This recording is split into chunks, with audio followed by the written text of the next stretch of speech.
Teman-teman, pernah nggak sih kita berpikir, bukankah negara ketika memberi makan kepada rakyatnya itu adalah sesuatu yang baik? Bukankah itu tanda kepedulian?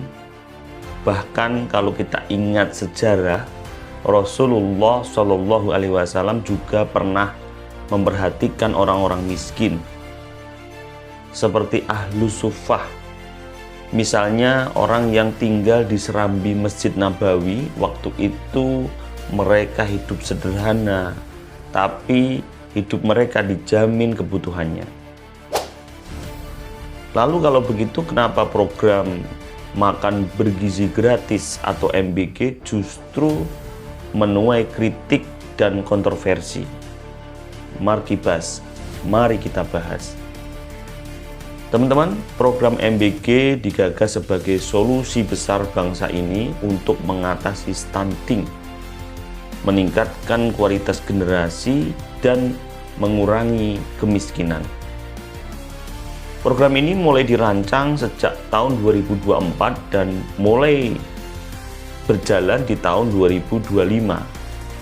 Di atas kertas semuanya terlihat indah, bahkan disebut sebagai langkah strategis untuk menuju Indonesia maju pada tahun 2029.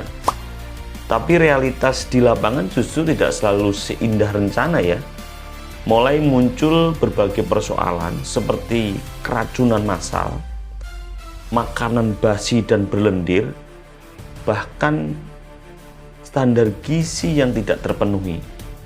Ironisnya, ada makanan yang akhirnya terbuang sia-sia di saat masih banyak rakyat yang kesulitan mencari makan. Teman-teman, belum lagi program ini tetap berjalan meskipun sekolah sedang libur. Kan aneh ya? Porsi anggaran yang begitu besar terus mengalir di tengah kondisi negara yang sedang melakukan efisiensi anggaran.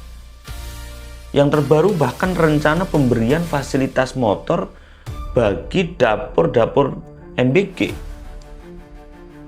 Akhirnya muncul pertanyaan besar, apakah ini benar-benar untuk rakyat? Atau ada hal yang lain di baliknya? Sebagian orang mulai bertanya-tanya apakah ini murni solusi atau sekedar program populis? Apakah ini bentuk pelayanan atau hanya pencitraan? Karena narasi pro terhadap rakyat itu sering muncul justru saat-saat momentum politik itu mendekat. Teman-teman, di dalam Islam, pemimpin itu bukan sekedar penguasa. Ia adalah ra'in, pengurus rakyat, yang diminta pertanggungjawaban atas setiap perut yang lapar. Rasulullah Shallallahu Alaihi Wasallam, beliau pernah bersabda, pemimpin yang tidak mengurus rakyatnya dengan baik tidak akan mencium bau surga. Ini hadis riwayat Bukhari. Sangat berat dan berat.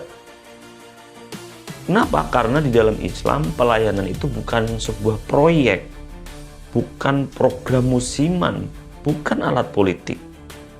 Islam punya konsep yang jelas, negara wajib menjamin kebutuhan dasar rakyatnya, seperti pangan, sandang, papan atau tempat tinggal, juga kesehatan, pendidikan, dan keamanan. Pelayanan harus gratis, berkualitas, dan tepat sasaran. Program tidak boleh asal jalan, harus dirancang oleh ahli, diawasi secara menyeluruh, dan dijalankan dengan amanah. Kita tengok sejarah bagaimana Khalifah Umar bin Khattab, beliau turun langsung di malam hari, belusukan, dan kemudian memikul gandum sendiri hanya karena takut ada rakyat yang kelaparan. Juga kisahnya Khalifah Umar bin Abdul Aziz, beliau mendirikan dapur umum sampai sulit menemukan orang miskin. Bahkan dalam Khilafah Utsmaniyah ada imarat.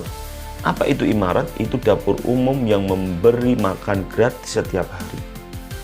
Teman-teman, artinya memberi makan rakyat itu bukan hal yang baru ya. Tetapi dalam sejarah Islam itu sudah pernah ada. Itu bukan sekedar program politik, itu adalah tanggung jawab negara. Teman-teman, MBG mungkin punya niat baik ya, tapi niat baik saja tentu tidak cukup tanpa perencanaan yang matang, tanpa pengawasan, tanpa kejujuran, tanpa amanah. Program bisa berubah dari solusi menjadi beban terhadap APBN kita. Akhirnya APBN menjadi defisit, karena sejatinya rakyat tidak butuh sekedar program. Teman-teman, rakyat butuh pelayanan yang nyata, yang mensejahterakan. Bukan sekedar terlihat peduli, aslinya tidak. Ada opini lain, dipersilahkan ditulis di komentar.